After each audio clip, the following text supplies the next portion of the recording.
It's 11 p.m. right here in Kuching. You're now with me, Douglas Elliott, with the headlines. Prime Minister Dato Sri Anwar Ibrahim said a DUITNOW QR fee will not burden the low-income group. However, some are concerned that the fees could dissuade consumers from utilizing QR payment methods. Meanwhile, U.S. government ready for imminent shutdown. All these and more only on TVS Nightline.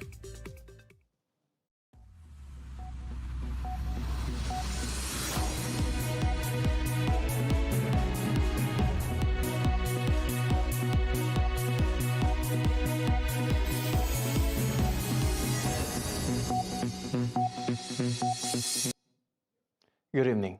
The imposition of transaction fees for DUITNOW QR payments and transactions made with credit cards will not burden the low-income group in the country. Prime Minister Dato Sri Anwar Ibrahim, who is also the Finance Minister, said he had met Bank Negara Malaysia BNM Governor Dato Sheikh Abdul Rashid Abdul Ghaffur to get clarification on the matter. Itu saya dah bincang dengan Governor semalam dan mengikut dia penjelasan yang diberikan tidak dikenalkan bagi golongan bawahan.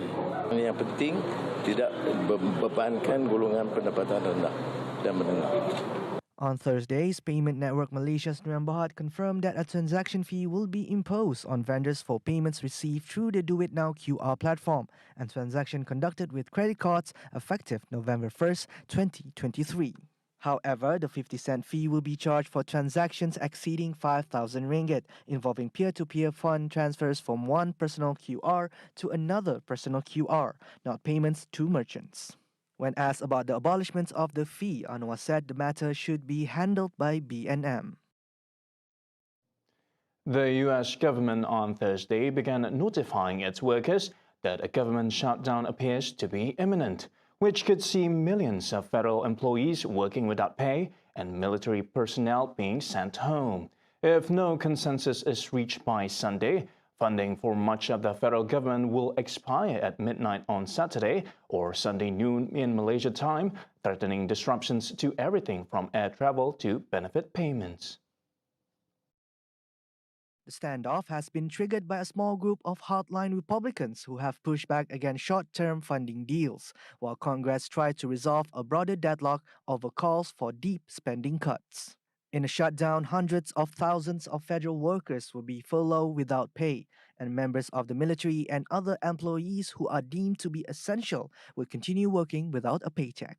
Certain benefits like social security checks would not be hit, but workers who go unpaid could eventually stop showing up, impacting sectors like air travel. The White House warned on Thursday that even a partial shutdown of the federal government would delay nearly 2,000 long-term disaster recovery projects. And as many as 4 million workers could lose pay as a result, about half of whom are military troops and personnel. The International Monetary Fund (IMF) said the looming shutdown posed an avoidable risk to the nation's economy and urged parties to reach consensus on achieving continued funding for the federal government. The last shutdown occurred in December 2018 amid a dispute over then-President Donald Trump's demand for billions of dollars to pay for a wall along the US-Mexico border, with the government being closed for over a month.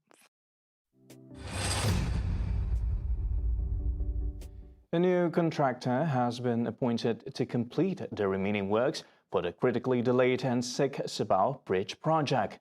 Deputy Premier Dato' Amar Douglas Ugah Umbas said the government had decided to terminate the contract of the previous contractor after failing to complete the delivery by more than 3 years, despite it being 50.61% completed.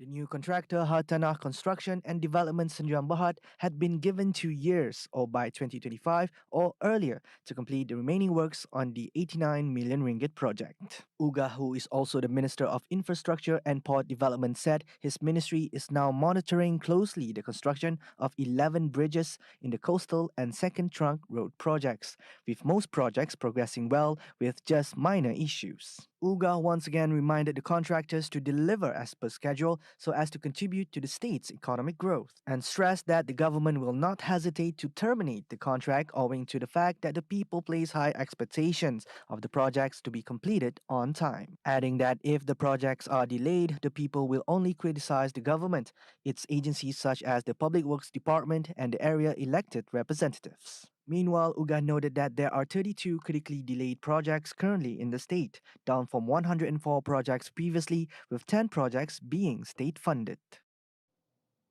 The recent introduction of transaction fees for DUITNOW QR payments and credit card transactions has ignited a lively discussion regarding the merits of digital versus traditional cash transactions.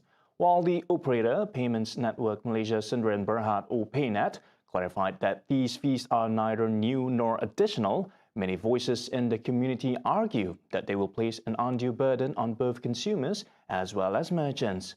Financial investment and entrepreneurship consultant Dr. Muslim Anwar has expressed concerns that these fees could dissuade consumers from utilizing QR payment methods. Okay, if they were to implement this for business, for corporate sector, if they were to charge any transaction more than 5,000, I don't know what, 50 cents, 1 ringgit, I think that's not much different. Okay. However, if they were to implement this for ordinary people, rakyat biasa, right, this will defeat the purpose to stimulate our economy. You know, even though the amount is 50 cents, but if you impose this on every transaction, I mean, it will defeat the purpose, even though some report says that it will not increase the price of the goods or services. However, it will reduce the purchasing power, right? And people will be reluctant to use QR DUITNOW, okay? Maybe they go for other options. If this is implemented for the rakyat, this is not a good idea, okay, to stimulate our economy. On Wednesday, local media carried a report saying that transaction fees will be imposed on merchants who receive payments via DUITNOW from November 1st, too much flag from the people. Following which, Malayan Banking Berhad on Friday informed that it has not implemented any fees in relation to DUITNOW QR, and this will continue until further notice.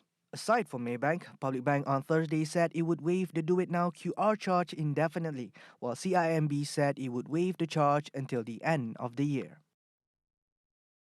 As the tabling of the 2024 Malaysian budget draws near, Deputy Premier of Sarawak Dato' Amar Awang Tengah Ali Hassan emphasises the need for substantial allocations to drive Sarawak's development on par with its counterparts in the peninsula. This development agenda encompasses critical aspects such as water, electricity, road networks, as well as improvements in education and healthcare infrastructure.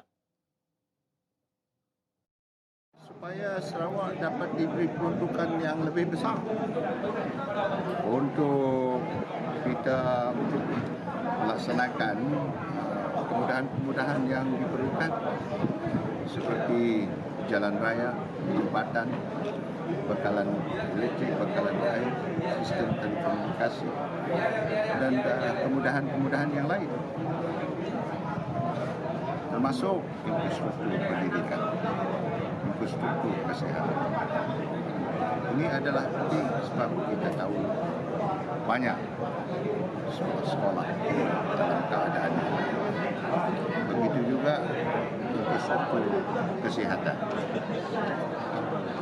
Kita bukan saja memerlukan penambahbaikan dari segi klinik-klinik yang sedia ada. Malah kita mahu lebih banyak klinik-klinik di desa, hospital-hospital yang perlu kita tingkatkan. Tengah urged the federal government to construct better mechanisms to implement Sarawak-specific projects in the future. Keduanya ialah kita harus memikirkan, kerajaan persekutuan harus memikirkan dari segi mechanism, mode of implementing. Kita bersyukur kerajaan persekutuan telah membantu projek-projek bawah 50 juta diserah kepada the state government to implement. Tapi perkara ini harus diperhalus. Malaysia and Indonesia must implement the best mechanisms to address the current cross-border haze crisis, especially here in Sarawak. Deputy Premier of Sarawak, Dato' Amar Awang Tengah Ali Hassan, said the conversation is crucial to establish measures for prevention, monitoring, extinguishment and enforcement in handling open burning incidents. Dalam masa yang sama juga berlaku dari cross border berlaku kebakaran di jiran kita dan kita yang juga mendapat besar. Jadi perkara ini harus dibincang oleh kedua-dua pihak, ya. Kerajaan persekutuan, ya, bincang.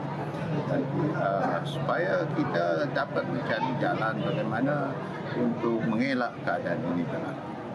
Berdepan dengan cuaca yang tidak menentu.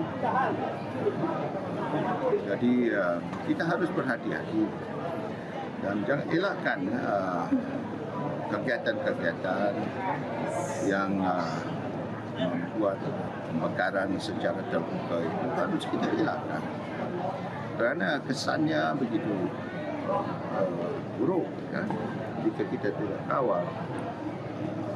Memanglah jabatan-jabatan tertentu masuk dalam keadaan siap siaga, ya. Tapi kita harus mempunyai rasa tanggungjawab. Several areas across the country, including Sarawak, are affected by haze, with some areas recording high readings of unhealthy air pollution index. The Malaysian Meteorological Department, or Met Malaysia, reports that several areas in Sarawak are expected to face heavy rain and thunderstorms in the coming week. Its State Director, Khairul Najib Ibrahim, said the relatively low rainfall will make haze problem difficult to overcome. Untuk beberapa hari akan datang, pihak Bank Malaysia tidak menjangkakan banyak berlaku keadaan hujan dan rebut petir di negeri Sarawak. Keadaan hujan dan rebut petir hanya dijangkakan berlaku di 1-2 tempat di kebanyakan bahagian di Sarawak. Justru dengan itu, keadaan cuaca tersebut tidak banyak dapat membantu mengurangkan keadaan berjerebu yang disebabkan oleh jerebu lintas sepadan yang berasal dari negara jiran. He stated this when contacted by TVS on Friday. As of 10 p.m. on Friday, 12 areas in Sarawak recorded moderate levels of air pollution index, while SEBAUH recorded a good API reading.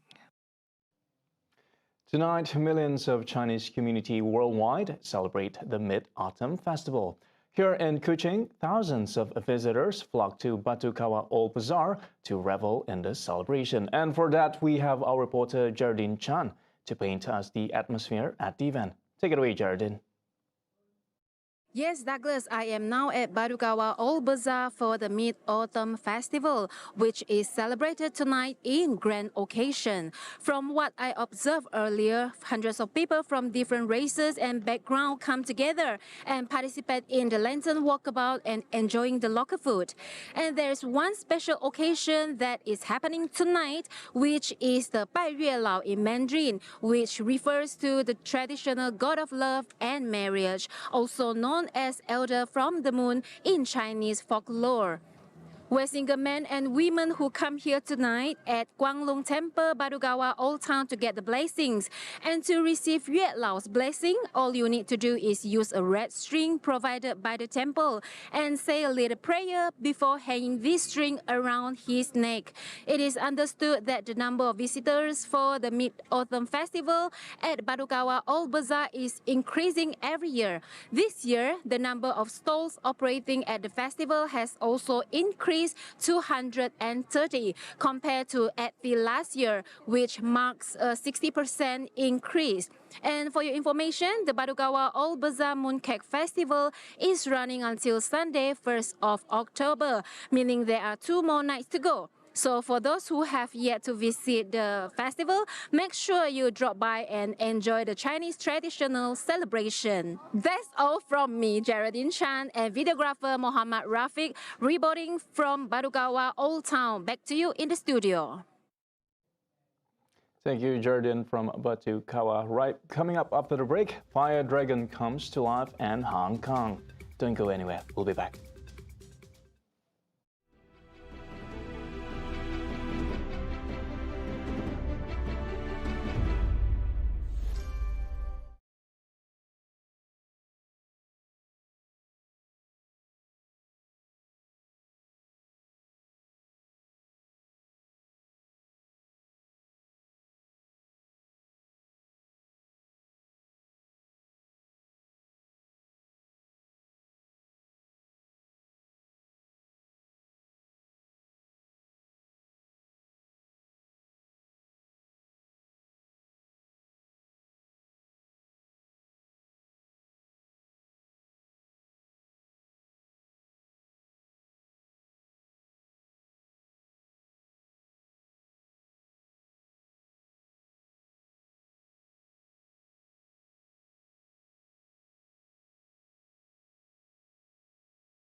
The Fisheries Development Authority of Malaysia has engaged with fishermen nationwide in order to identify the problems and infrastructure needs of the fishing industry for the upcoming budget 2024.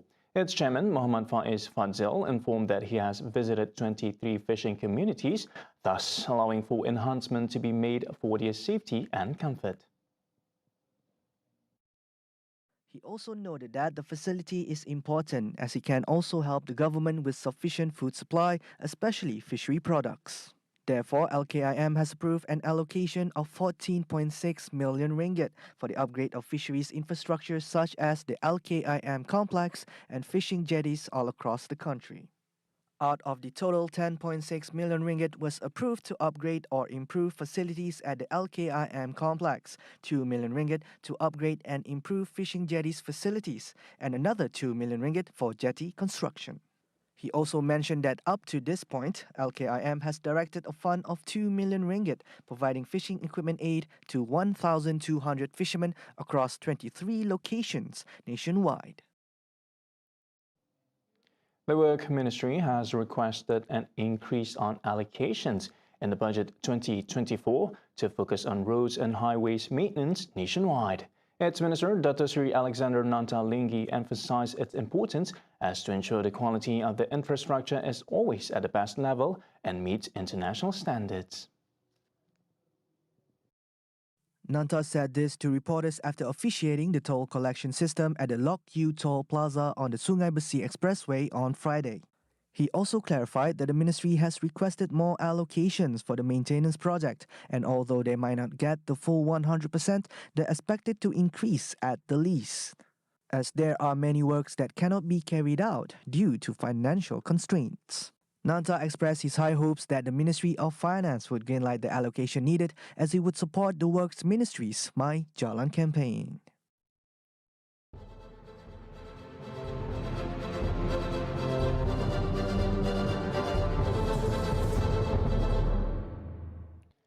The world of beauty pageantry symbolizes beauty, grace, and women empowerment. This year, 5 contestants from Sarawak will compete in the upcoming Miss International Malaysia 2023 finale in Kota Kinabalu, Sabah on October 1st. TVS provides exclusive coverage of the pageant week, showcasing the challenges and aspirations of these contestants vying for the national title. Fondly known as Ali, a Kuchingite of German Iban descent, reigning Miss International Sarawak last July, shared on her ongoing advocacy, providing accessibility to those from the low-income group in pursuing their dreams in education. Starting by using her platform as the current state winner to become an ambassador for her generation. I thought about just doing something which would enhance my experience in more of a work base and more of a community base, so I can involve helping in my community. So I joined pageantry because I know it's a huge platform that people can use, and those who really want to listen can really listen on the platform. And I want to also try to be the influence to more of the younger generation, because now we have social media and we have like pros and cons about it. So I do want to influence most people because social media is a big platform. For Hana Musa, who hails from Limbang, she confided that among the biggest challenge for her is preparation, alongside constant traveling and hectic schedules during pageant week. The challenges is you have to be prepared, your mental and your physical. You have to be healthy. That's all. Meanwhile, for the Bidayu last, Joanna Eve, she sees the pageant as a way to promote Sarawak and its diverse culture. The ultimate pageant goal for her is to enjoy the ride and, most importantly, have fun. A Miss International, right? We want to like promote more of our elegancy, our ethnicity, our culture. just our culture in general. So going out there, joining any events, literal any events, or doing a lot of photo shoots can, help us gain more of those, like can promote our Miss International Sarawak, especially for Sarawak girls, to promote ourselves. Another finalist, Glynis Grace, who began her journey in the modeling industry, commented that family is her support system and being adaptable to a new challenge is her motivation. So I was a model, so it's quite hard for me to switch from model to being a pageant. So now I'm still adapting to pageant life, to beauty pageant life. But I believe once I'm in the stage, I'm okay. I'm adaptable. So I will perform my best. I will try my very best to bring Sarawak to the eye of the world. 23-year-old Lee Min Ki opined that the competition is bringing the best performance of a contestant, revealing that the prestige is not without its ups and downs. One thing about pageantry is that it really does challenge you to be the best version of yourself every day. So, by hook or by crook, even if you're not feeling it, even if, girls are sometimes, there are certain days where we don't feel the best, but then you really do have to be the best version.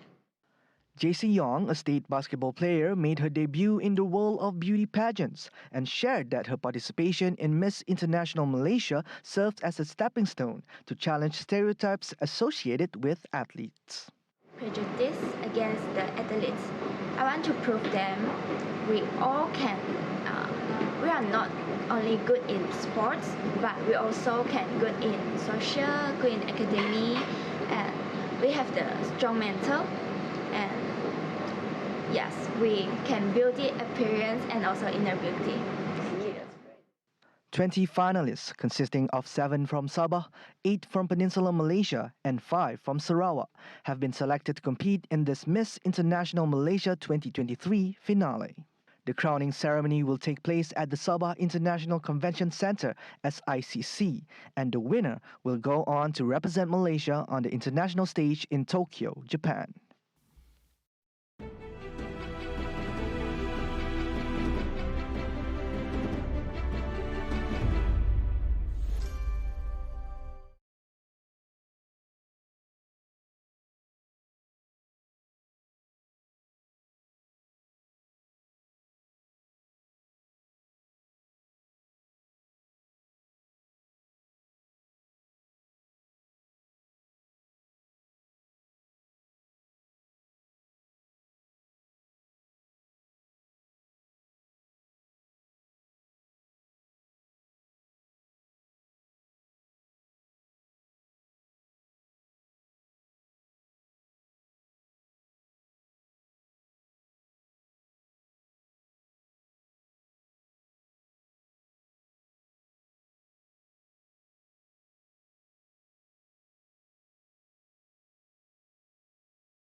Residents and visitors gathered at the narrow streets of the historic Tai Hang neighborhood in Hong Kong on Thursday night to welcome the return of the Fire Dragon Dance in celebration of the Mid-Autumn Festival.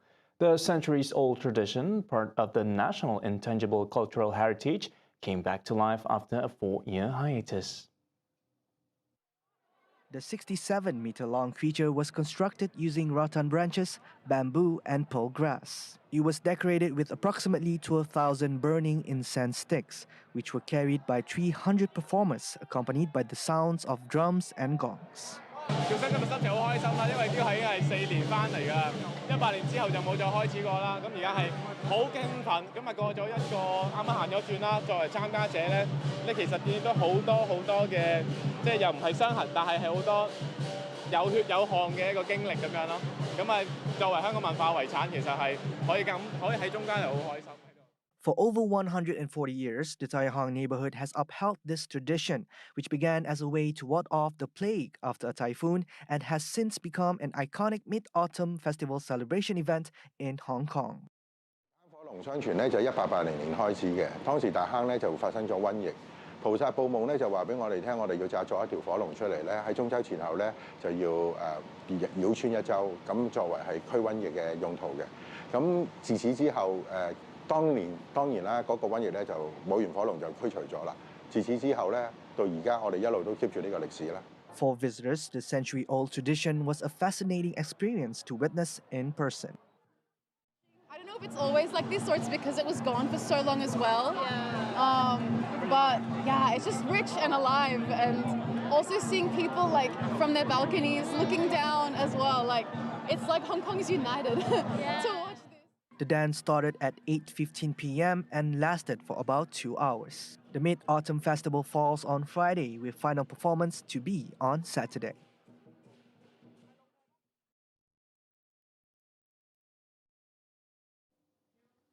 Switzerland's glaciers are melting at an unprecedented rate in the last 2 years. Its glaciers have experienced a dramatic reduction in volume, losing a staggering 10% of its mass.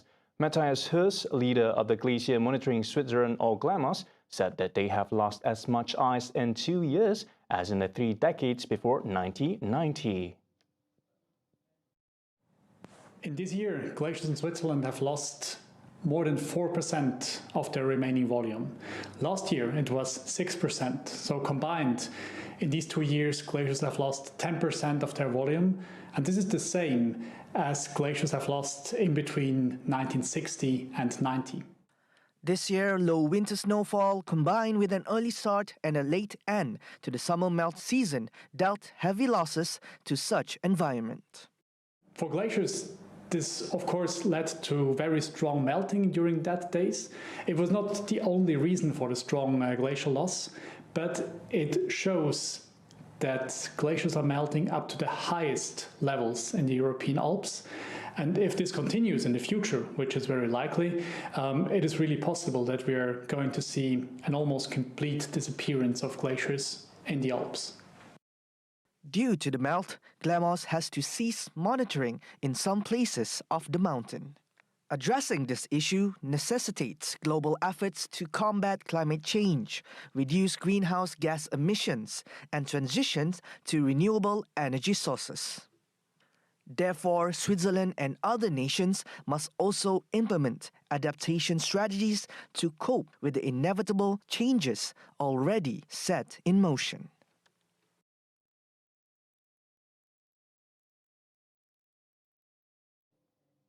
And that's TVS Nightline for tonight. Thank you for watching and have a good weekend ahead.